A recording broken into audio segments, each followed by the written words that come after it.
What advice can you give? Because I know like some of the arguments about some of the stuff that goes on in the lower level frequencies is like, if there is a God, how can a God allow this stuff to happen?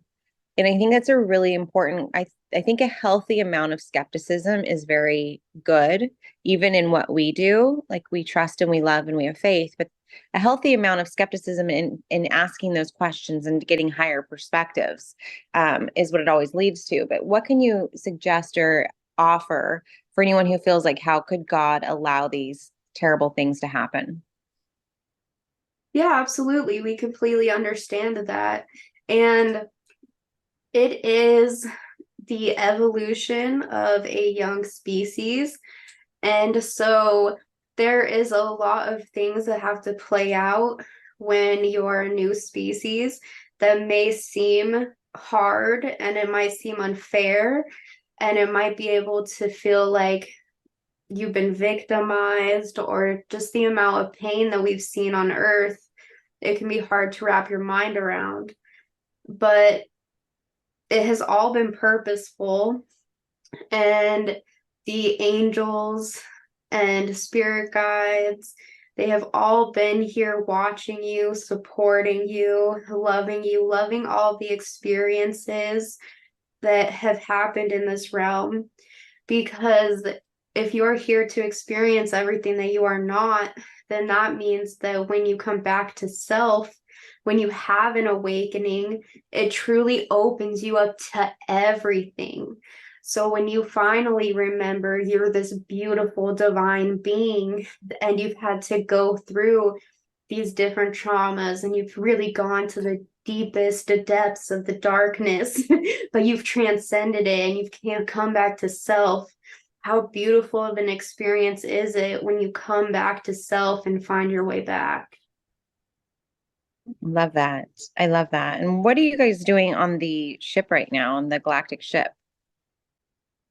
So I'm seeing a table, and my entire Octarian family is sitting around the table.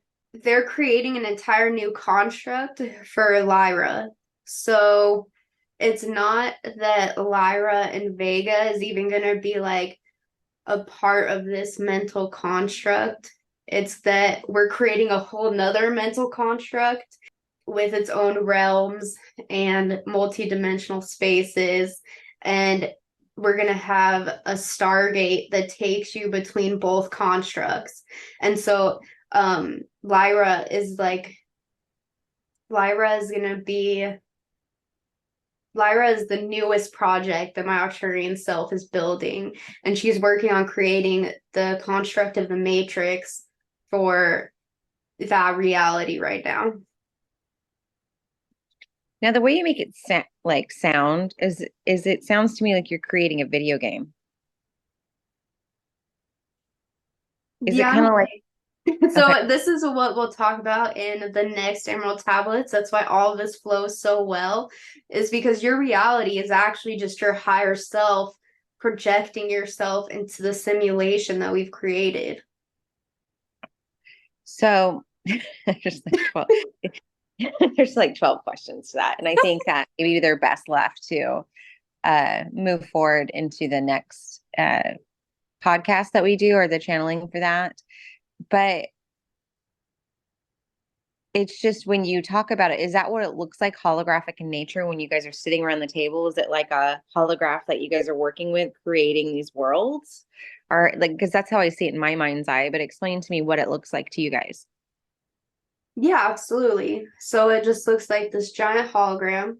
And then, so we hold it's the as above, so below. So together we hold a mental construct, or we create with our own thoughts a hologram of what we want this new reality to look like. And then we start putting all the pieces together. So we have one person like Ceirra's Octarian self, where she actually starts creating the sacred geometry to actually put together the construct and coding of what that reality is. And then there's another that actually works on like the multi-dimensional spaces that will hold the construct. There's another one that works on the type of beings or the type of ideas that will play out in the reality. So like different event markers. So what early evolution will look like, what kind of events they want that reality to go through to reach higher levels of consciousness. And then there's others where they decide like what kind of beings will be in this reality. We all come together, and that's why Octurians are so invested in the evolution of consciousness. So these different matrices or these different constructs are all here to help souls have individual experiences in different ways to help evolve their own consciousness. And by evolving each individual consciousness, it's raising the entire consciousness of this known universe. Now, in order to do that, I would imagine, because I understand why we are being guided to be more in the present moment and to be of more creation energy and to really step out of the past in our thought loops of the past.